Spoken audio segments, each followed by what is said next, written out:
I've been trying to understand what it actually means to be professional and think professional and become a professional in this rather complex field of working with young children, families and communities in very diverse social-cultural contexts. So while most of my work is at the moment in international context, so we're looking at these questions in very different countries, like for instance several European countries, the UK, Germany, Belgium, the Scandinavian countries, but also rather different contexts, for instance early childhood programs in West Africa, where things are easily very different to what we take for granted as being normal in early childhood in our middle-class urban environments that we're used to. The concept of robust care is something that came out of my own doctoral work, and I think that's a really important contribution to theorising communities of practice and community leadership. Robust care moves the discourse of care on from that thing that you do for somebody else, that caring for somebody, into a domain where it's care in relationships of interdependence. So moving on from dependence to interdependence.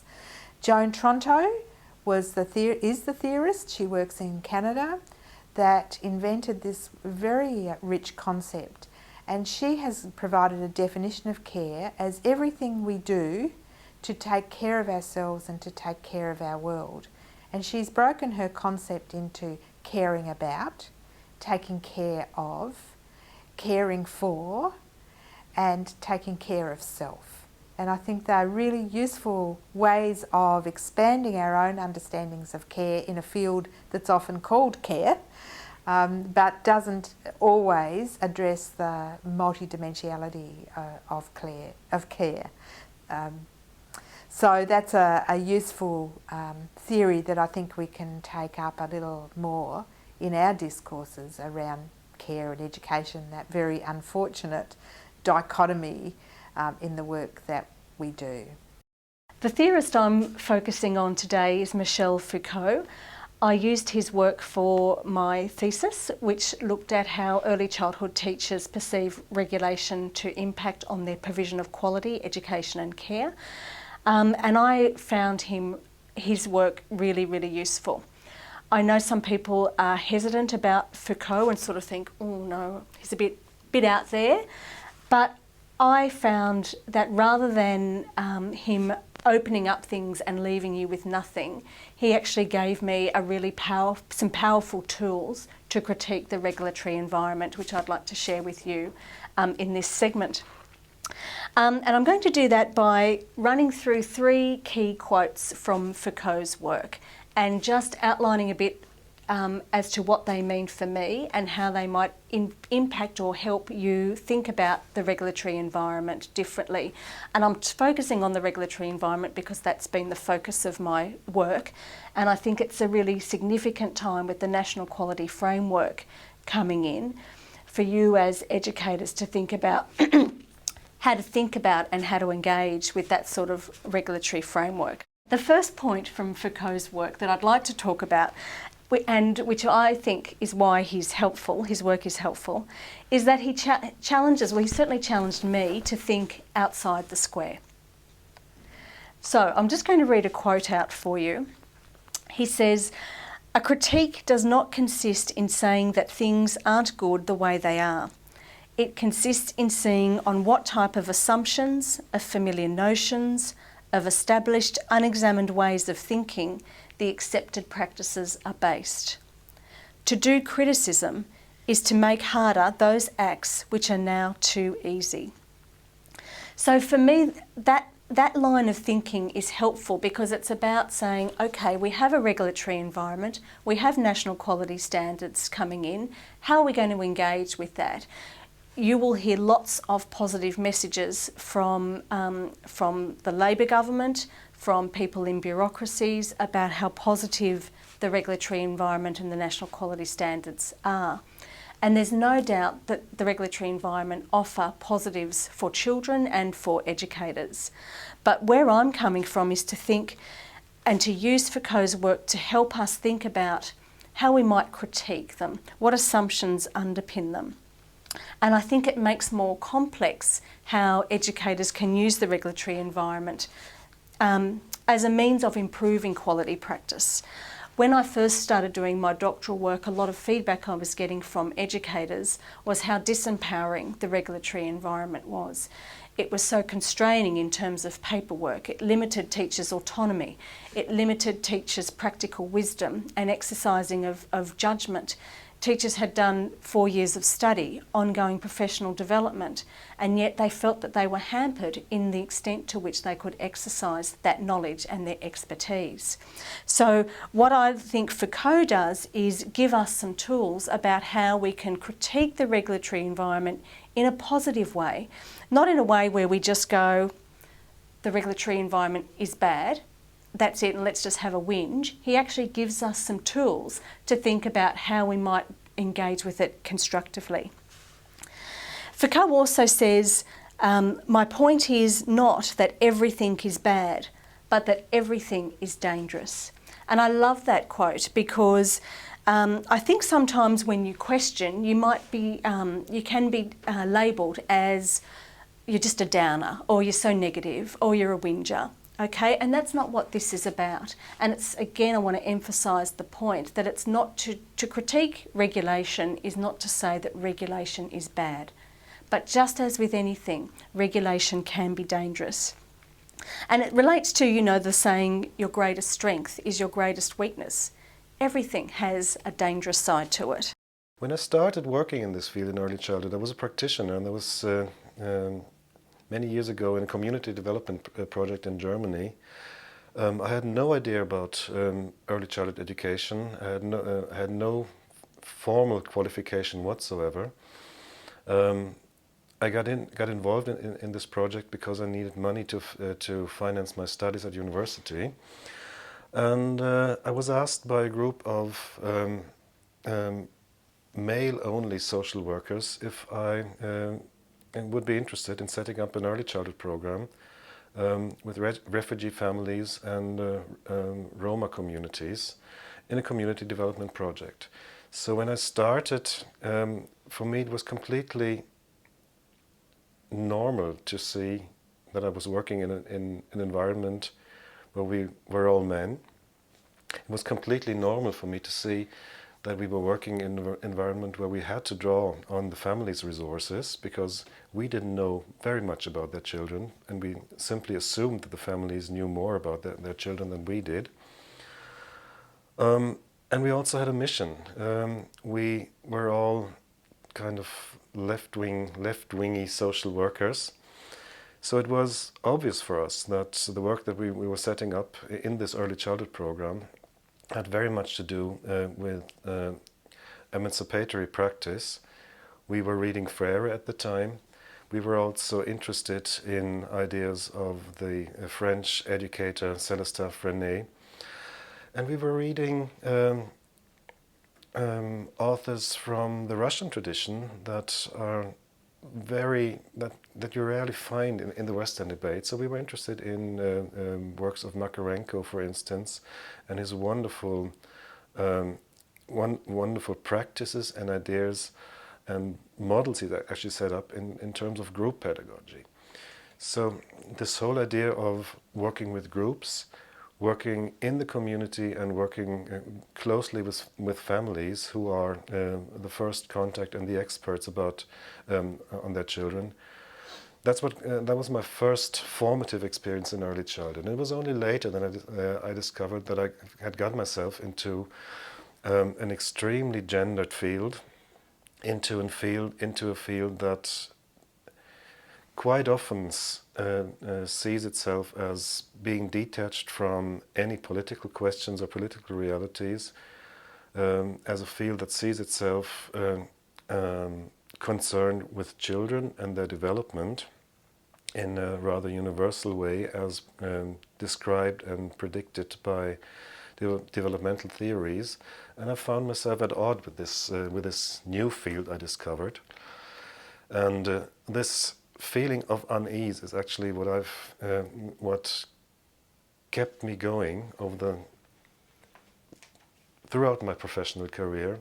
And it's this feeling of unease in early childhood as something that I see as deeply embedded in the social, economic, historical and political realities of this world. In my role as a professional development person, in my work I worked with teachers in services centres in New Zealand, and because I believe that when we're working with teachers, we're facilitating, you teach who you are. So that belief, I think it transmits in terms of authenticity, because I believe what I'm doing, I believe in what I'm saying, and I think that that's kind of honoured. People can feel that that honesty in what you're bringing to them.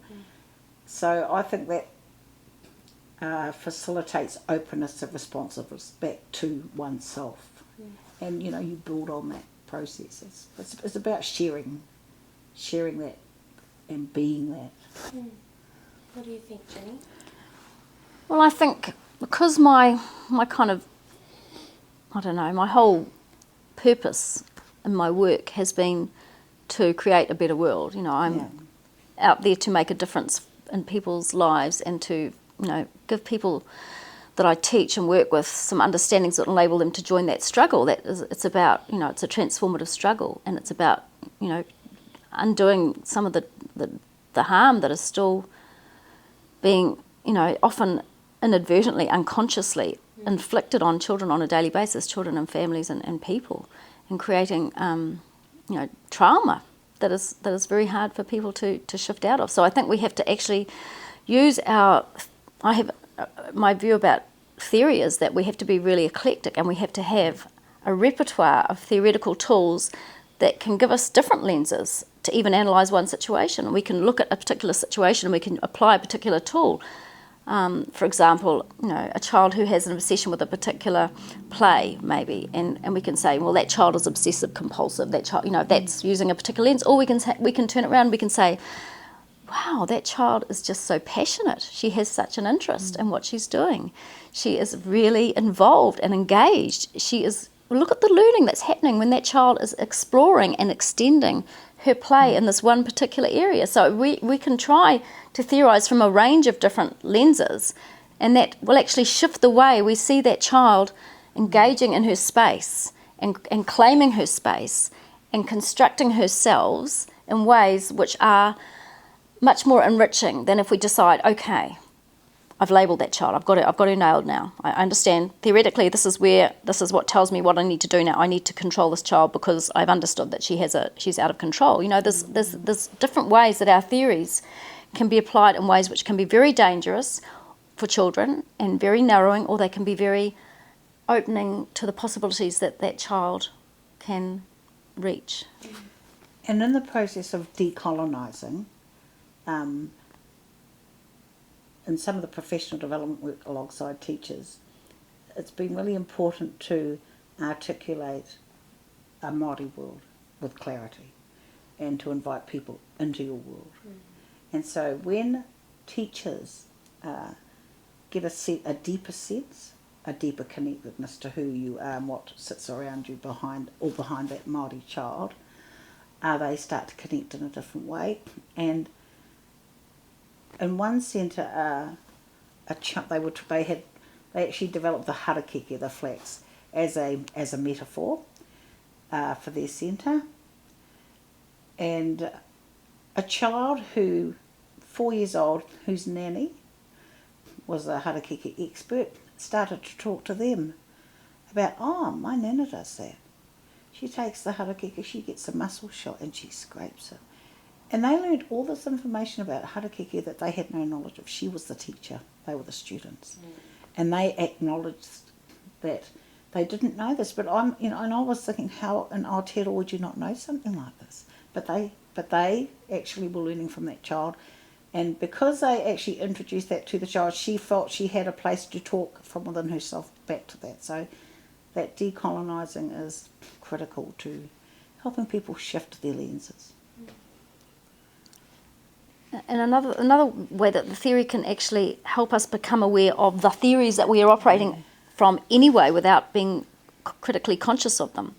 So I think that everybody has a theory, whether it's overt or covert, many theories that they are operating under. And so a theoretical purpose is to deconstruct the theories that we were unconsciously operating on and critique our practice, because practice is not just practice. Practice is actually a praxis of the beliefs that we bring to that practice. And so I'm reminded of what David Ingleby wrote many years ago. He wrote that theory creates its own truth. So if we do, for example, believe that children are egocentric and they are impossible, it's impossible to encourage them to share because they're really not ready, then when are we going to teach them to share? Here's a quote from Foucault that I think challenges us to see the power of regulation. Foucault says, "Truth isn't outside power.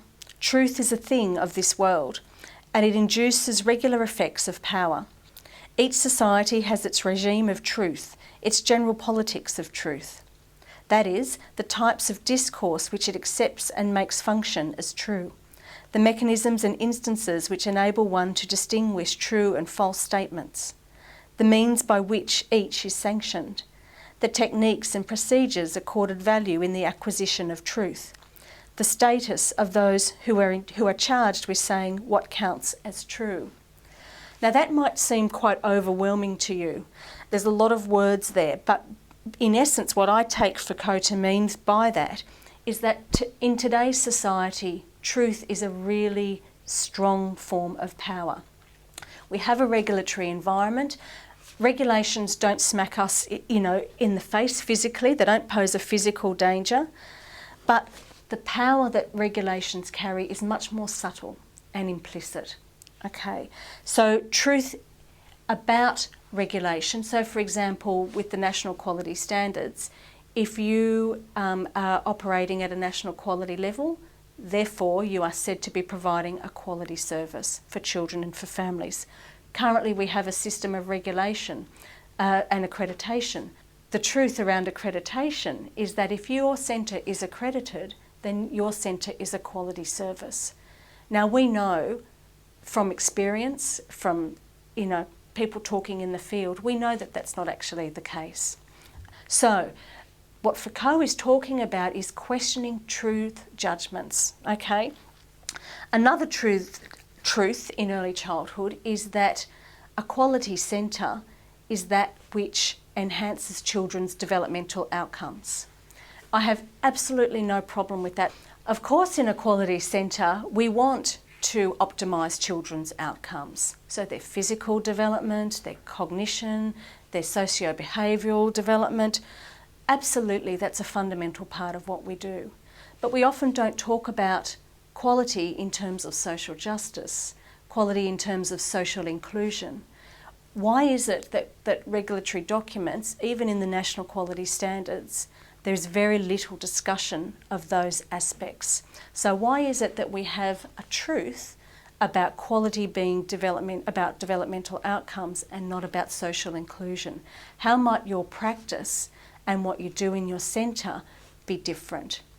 So that's what Foucault is talking about, looking at taken for granted truths that are presented to you in regulatory documents, in media releases from politicians, and questioning the assumptions that underpin them.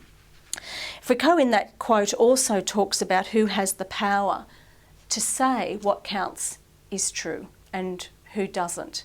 And I think we might agree that unfortunately early childhood educators have limited power in terms of what they can say is important and fundamental to the provision of quality.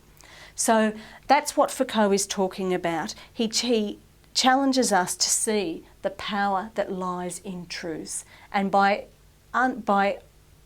unpacking the assumptions of those truths, we have the beginnings to work on what he talks about, our acts of resistance. I'm still surprised to see that early childhood educators in the many contexts that I meet them in many different countries, as well as early childhood lecturers, preparing future educators at colleges and universities, see themselves as focusing on the child only, which is quite often an image of a universal child, which has little to do with the real children that they are working with.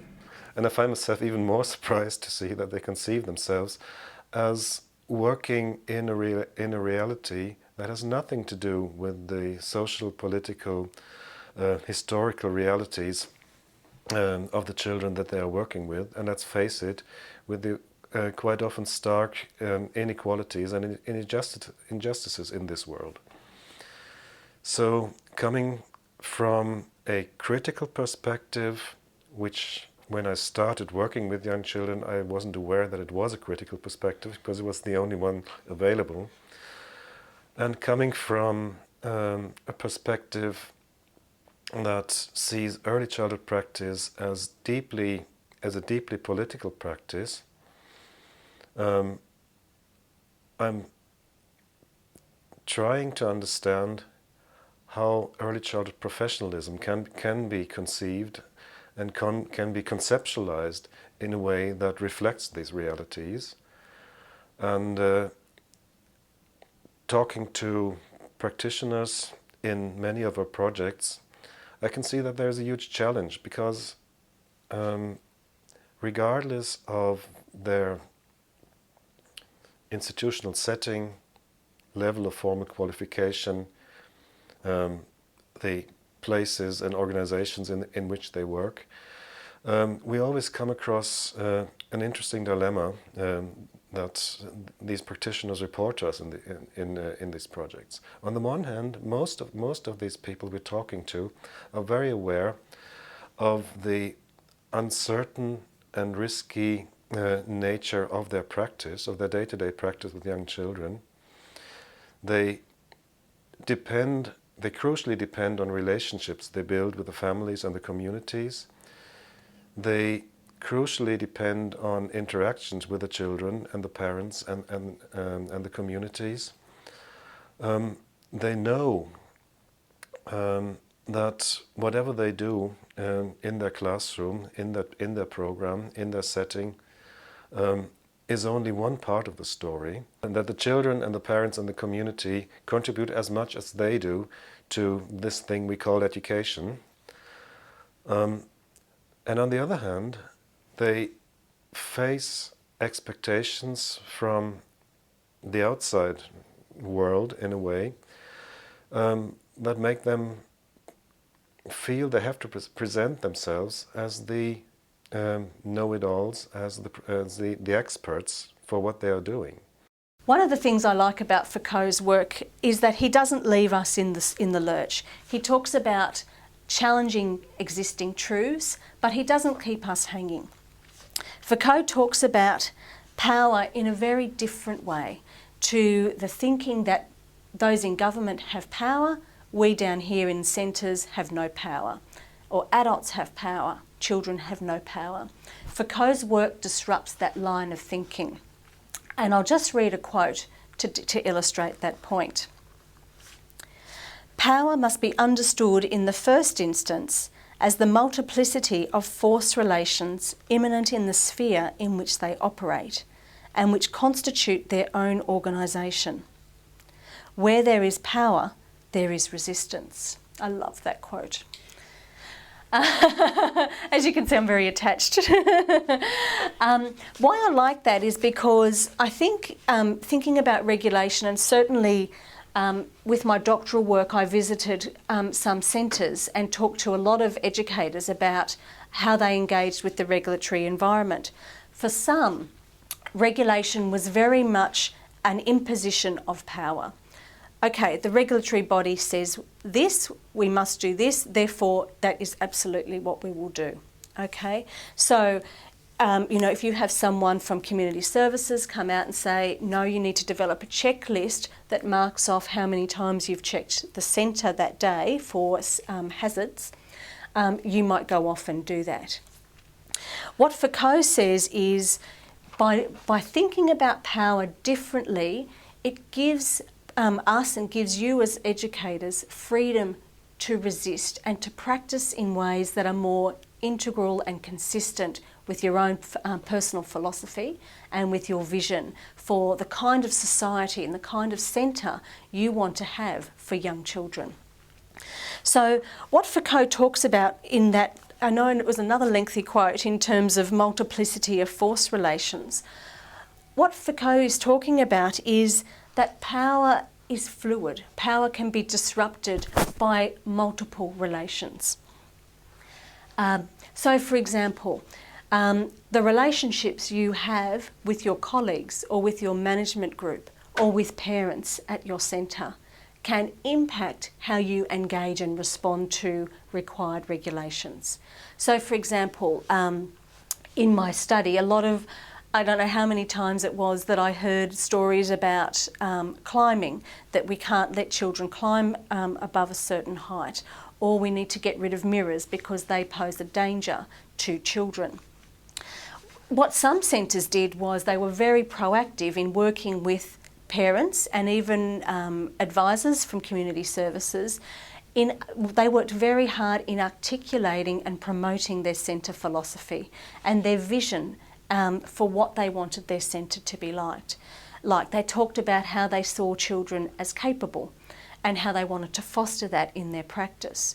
They talked about how they had above regulatory staff-child ratios so that the supervision was an important factor in ensuring children's safety, but not in terms of the number of staff. The extra staff on board was really useful in terms of developing relationships of mutual respect, of collaboration. And that's why you can have a situation where you might have glass mirrors, but you have a situation where you are confident that that's not an unsafe environment for children. So it's thinking those things through in your practice that mean you are able to challenge or resist what may otherwise be perceived as a top-down imposition of particular standards that you may not necessarily agree with. At the University of Western Sydney, I've been working with a group of colleagues theorising a concept that we've called robust hope. We're a group of academics, teacher educators, that work in very different areas. One of my colleagues works in transnational knowledge flows, another in special education, another in gifted education, another in technology and education, but another in secondary English. We were united by a shared concern around delivering justice to the disadvantaged and the marginalised, and thinking about how education contributes to making that happen. So we began reading around hope, and there are many different theories now that are around hope, but what we worked out was that a lot of those theories were very naive. So they conceptualised hope as a kind of waiting for things to get better, rather than having an activist dimension.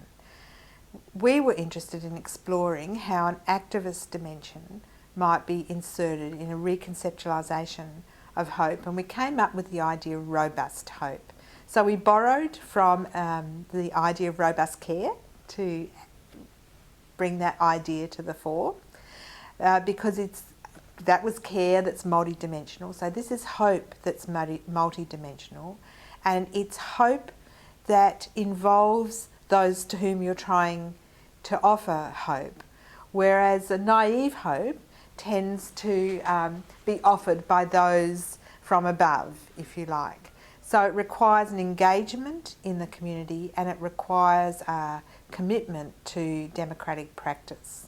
And this is where we encountered the work of Henry Giraud, who very helpfully for my work has theorised democracy in very powerful ways. In my other work, I was working on the effects of corporatisation on the early childhood field, and Giraud's work around democracy as the market was particularly useful. But Giraud's work contributed to our theory of robust hope by helping us work around the ideas of how to engage, if you like, the oppressed or the disadvantaged into democratic communities of practice. Other key concepts of robust hope include resilience, and we borrowed from some of the psychological perspectives on resilience and reworked the concept to include a sociological perspective. The concept of robust hope then has activist dimensions. It embraces the idea of interdependence, and it attempts to create reciprocal communities of practice characterised by trust and reciprocity. We're hoping that robust hope will be a powerful tool that people can use when engaging in education policy making and education practice to test the validity or test the robustness of their intentions and their outcomes. I think it's got a great deal to offer theorising leadership. If leadership can't offer a form of robust hope to those that they're working with and for, then leadership has failed.